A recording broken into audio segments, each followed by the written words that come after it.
Hi అందరికీ. I'm a first generation doctor. చిన్నప్పటి నుంచి మా పేరెంట్స్ డాక్టర్ అవ్వాలని డ్రీమ్ తప్ప మా రిలేటివ్స్ గానీ, మా మా డ్యాడీ ఫ్రెండ్స్ గానీ ఎవరు అంత డాక్టర్స్ లేరు.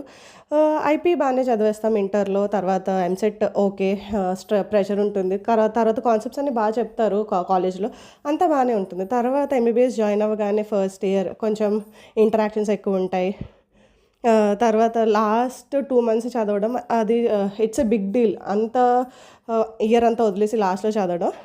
అప్పుడు మేము ఓన్లీ టెన్షన్ అనే పదాలే వాడాం. ఇప్పుడు మాకు పానిక్ అటాక్స్ గానీ, యాంగ్జైటీ అనేది తెలీదు. కాకపోతే మొన్న రీసెంట్‌గా ఒక ఎంబీబీఎస్ స్టూడెంట్ చూసాను.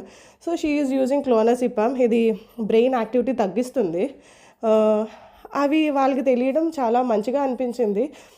అప్పుడు మేము జస్ట్ లేమాన్స్ అంతే. Just first year MBBS tension వస్తుంది అనుకున్నాం. అంతేగాని డాక్టర్ దగ్గరికి వెళ్తే ప్రిస్క్రైబ్ చేస్తారు. మాకు పానిక్ అటాక్ వచ్చింది, యాంగ్జైటీ ఉంది, నిద్ర పట్టట్లేదు. సో, అవన్నీ బ్రెయిన్ ఫుల్లీ యాక్టివ్ స్టేట్‌లో ఉంటుందనమాట. సో, రిలాక్సేషన్ అనేది ఉండదు బ్రెయిన్‌కి. సో, వాటికి మెడిసిన్స్ కూడా ఉంటాయి. సో, మీరు కూడా వెళ్లి చూపించుకోండి.